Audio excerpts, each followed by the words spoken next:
a partir de un trabajo que hice ya casi 20 años, recientemente ingresada como docente en la universidad, me convoca el arquitecto Talín. Era decano en ese momento, pero particularmente por su rol como presidente del directorio de la radio de la Universidad LT10, que ese año cumplía, en el 2006, cumplía 75 años, y en el marco de un programa de la universidad, que fue su primera edición, Programa Historia y Memoria, se proponían recabar fuentes y armar unos primeros relatos sobre la historia de alguna de las instituciones de la universidad que no la tuviera. Y justamente la convocatoria fue para trabajar con LT10, con la radio de la universidad. Y justamente la convocatoria de esta propuesta, yo decía, bueno, nuevos modelos de creación de contenidos sonoros. Isabel me presentó, algunos quizás ya me conocen del taller introductorio, si es que han cursado. En el área de la historia entendemos que justamente para entender estos nuevos, hablamos de esta necesidad de entender los nuevos contenidos sonoros, bueno, para entender ese desplazamiento que es lo nuevo, poder comprender cuál era el modelo anterior y aprender, justamente la historia nos da insumos para reflexionar sobre el presente y pensar estrategias de cómo enfrentar también a futuro. Ese es el fin que quienes trabajamos en la historia consideramos, y creo que por ahí podía venir mi aporte. No para hacer todo el relato de la historia del ET10, que es muy vasto y es muy interesante, sino que me parecía hoy interesante poder comentarles de algunas situaciones particulares en donde en la historia tan extensa de la universidad, ese es el índice en realidad, pero llega hasta el año donde se hizo el trabajo, como en realidad eh, las transformaciones principales de contenidos, las causas que se fueron dando. Por favor, pasa a la siguiente. La Universidad Nacional del Litoral, recién creada, casi sin haber cumplido los 10 años, se crea en 1928 lo que es el Instituto Social, replicando un modelo que en realidad eso es muy interesante de ver de la historia de la universidad, cómo está muy atenta en sus propuestas, en términos intelectuales en general, pero de comunicación con la sociedad, muy atenta a experiencias que de manera contemporánea se estaban dando en otros lugares del mundo. La creación del Instituto Social nos habla de una organización que piensa estrechamente cómo podía recuperarse o generarse, en este caso, una universidad muy joven, una vinculación directa con el medio, porque las universidades tendían a aislarse en la producción del conocimiento. En ese contexto es que se crea en 1928 el Instituto Social de la Universidad Nacional del Litoral. Había casos europeos y particularmente en 1911 se crea el Museo Social de Buenos Aires, que va a ser el referente principal para trabajar. La siguiente, por favor. Y Santa Fe, pensamos en 1928 que se crea el Instituto Social, se trata de una ciudad que en pocas décadas había duplicado su población. Población, entendamos, la audiencia que iba a tener a su alcance. Y también en términos tecnológicos, el abaratamiento de los equipos de radio, en la reducción de su tamaño, hacía posible que sea el medio en donde un porcentaje importante de las familias santafesinas concretaba su encuentro diario, vespertino, y en donde la radio se constituía el lugar, el núcleo para el encuentro familiar y la escucha de distintas informaciones. En 1924 se había creado LT9 y después existían otras radios de Buenos Aires, como Splendid, que llegaba, pero la universidad y LT10 iba a cubrir un espacio que no tenía referencia. La siguiente, por favor.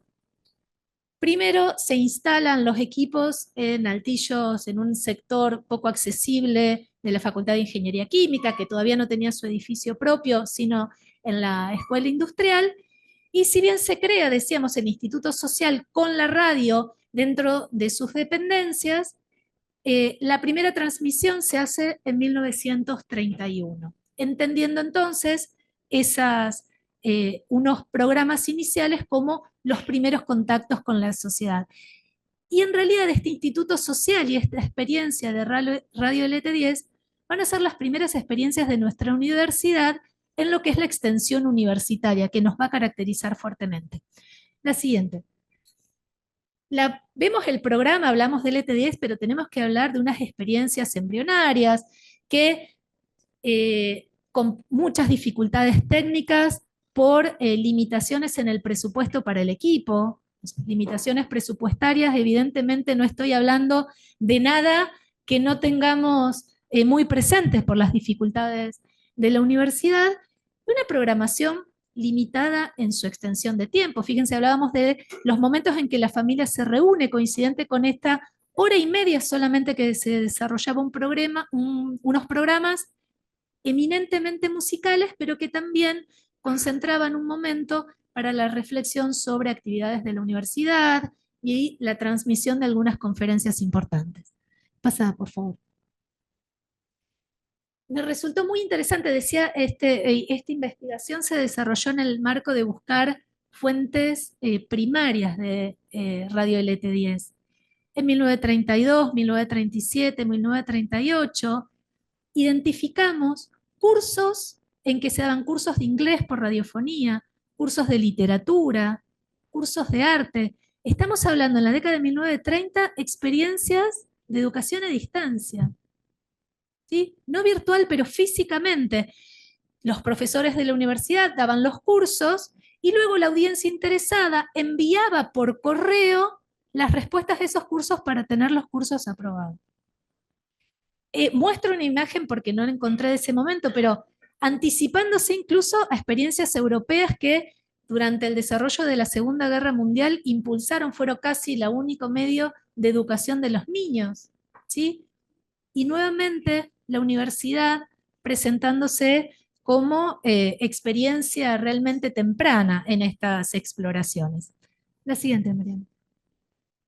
Bueno, soy arquitecta, a mí la cuestión espacial me termina fundamental. En el año 35 no se había terminado de construir la manzana histórica, lo que es rectorado o la Facultad de Ciencias Jurídicas y Sociales, pero tiene su motivo entender esos cambios de espacio. Este es el patio de rectorado sobre calle 9 de Julio, y cuando todavía se consideraba aula, este es el área de Facultad de Ciencias Jurídicas y Sociales, este es uno de los patios de los Naranjos, se le asigna un aula y en donde se distribuye y se genera el área de redacción, el área de estudio y el área donde estaban los locutores para la transmisión. La siguiente. Y eso posibilita entonces la generación, estableciendo primero el directo vínculo con nuestra universidad y también espacios adecuados para que se desarrollen las actividades. Hoy Paz decía esta idea del acartonado, y en realidad estas primeras experiencias y hasta avanzada la década del 60, cualquier palabra que iba a ser comunicada tenía que estar escrita y aprobada por el directorio de la radio como para poder ser comunicada. Esto que venimos hablando con Federico, con las experiencias que Mili también comentó, de la palabra libre, no es realmente las posibilidades que tenían en ese momento. Pensemos, cada producto cultural también se entiende en el contexto donde se desarrolla. Justamente estos son en el ámbito de la redacción, pasando para poder ser aprobado lo que sería comunicado. Siguiente. Y también hay cambios epocales, cambios políticos, que podemos sin mucha distancia poder reflexionar. Los gobiernos peronistas implicaron un ajuste de la organización de este instituto social, reestructurando la propuesta y particularmente en los primeros años finales de la década de 1940 y principios de la década de 1950, formando parte del plan quinquenal, la propuesta tenía que ver con reforzar esa relación con la ciudadanía, pero particularmente se censuraron los contenidos que no fueran nacionales, ¿sí? Censura, una palabra de la que tenemos que estar muy atentos y defender las posibilidades de comunicarnos. Siguiente, Mariana, por favor.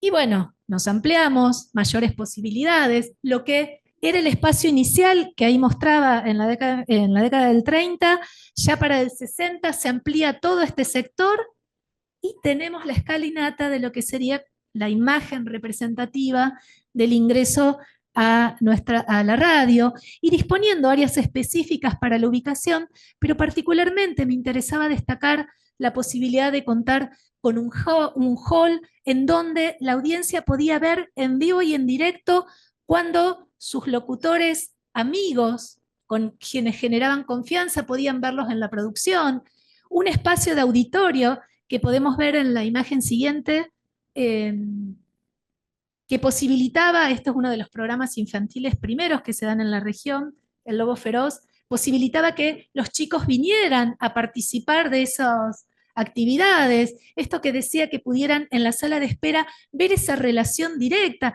Fíjense de aquella radio tan acartonada, cómo podemos seguir transformándonos. Y esa relación entonces también con el afuera, pero con el operario, con todo el personal técnico que formaba parte de la radio. Siguiente, por favor.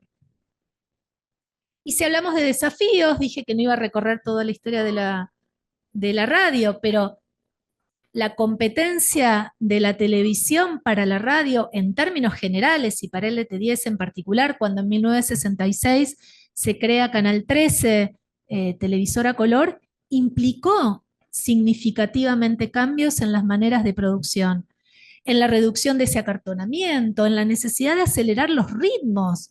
Si nosotros pensamos en la cantidad que consumimos por horas, pensemos que en ese momento, estamos hablando de la prehistoria, década de 1960, pero también fueron cambios muy significativos. Vemos ese programa tan embrionario que mostraba al principio con 1 hora y media, cuando ahora, desde 7 de la mañana a 1 de la mañana, hasta ahora, 1966, se extendía, se multiplica el tipo de contenidos, también tratando de captar una audiencia más ampliada. Sí, el siguiente. Y en términos técnicos también, como se ha hablado, los podcasts y las posibilidades, el contar con equipos portátiles hace que no solamente tengamos que estar en el estudio de transmisión, sino que ahora la comunicación se puede hacer en los noteros que van al centro, que van a la casa de gobierno, a distintas reuniones, o eventos deportivos, que va a caracterizar a LT10 significativamente, y bueno, nuestra Santa Fe Coronda va a ser una de las primeras instancias deportivas que van a ser transmitidas. Siguiente. Si hablamos de la década del 70, es muy difícil no poder hacer mención. Hablábamos de censura. Pejzovic es un locutor muy reconocido de nuestra ciudad, trabajaba en LT9, trabajaba en LT10, tuvo que exiliarse forzadamente durante la dictadura y justamente tuve la posibilidad, haciendo esta investigación, de acceder a algunas entrevistas y la de él fue muy fuerte. Pasado el proceso y retornados a la democracia, retorna a Argentina y dice una frase que realmente es muy bella al leerla, pero es muy fuerte al interpretarla. Y este retorno a la democracia fue otro de los sacudones importantes para los contenidos. Acá me parece que estoy volviendo algo nostálgicas a mis compañeros. Fue también la introducción de contenidos en donde la opinión, el debate político, después de tantas décadas de censura y años en términos comunicacionales acartonados, se abre a partir de la década de 1980 una serie de programas que justamente hacen la denominación de LT10, la voz de la universidad, sea el lema principal. La apertura de medios, creo que Paz fue muy clara en hablar de este último proceso, ¿no? La creación de la radio FMX, tiene que ver también con el reconocimiento de la universidad respecto de la necesidad de abrirse particularmente a otras generaciones. La radio frecuencia modulada fue creada en el 2001, estamos hablando ya de procesos que en términos históricos son muy recientes, ¿no? En la siguiente también podemos ver la creación del edificio, la inauguración en 1900, en el 2019, perdón, en el 2019 del edificio Ética, que constituye también la posibilidad de unificar en términos espaciales. Ya comenté que los términos espaciales también nos hablan de las posibilidades de conectarnos, de nuclear la serie de medios de comunicación que tiene la universidad y a los cuales evidentemente se siguen agregando algunos de los que no tenía presentes, y sobre todo pensamos, me encantó esa frase, me olvidé de mencionarla, pero me había notado lo de la familia ensamblada, me parece muy interesante y sobre todo pensando a futuro, ¿no? Todos este proceso que hemos identificado, ¿cómo nos abre a futuro? Para cerrar, sí, eh, bueno, perdón, el portal de noticias sería una de las últimas incorporaciones, la Litus TV, sobre todo la televisión digital abierta en el 2015, que también constituye un canal y donde nos posibilita esta articulación entre los distintos medios. Sí nos queda el desafío, que somos nosotros. Sí, justo, está perfecto, Mariana, lo que pasa. Somos nosotros entonces los que tenemos que continuar con ese esfuerzo en un contexto realmente que en muchos casos sentimos que nos piden, que nos fuerzan a que nos callemos por todos estos medios que tenemos posibilidad, desde una clase, desde el estudiantado también con las distintas posibilidades, la preocupación, fíjense que seguro que en Vole dijeron esta que viene a hablarnos de historia, cómo nos enseña en realidad. Hablé de presupuesto, hablé de falta de equipo, hablamos de la censura, incluso hubo una cuestión que recién introdujeron que me parece muy valioso hablar, de las noticias falsas. ¿Cómo seríamos nosotros los medios para dar la voz a la universidad? Muchas gracias.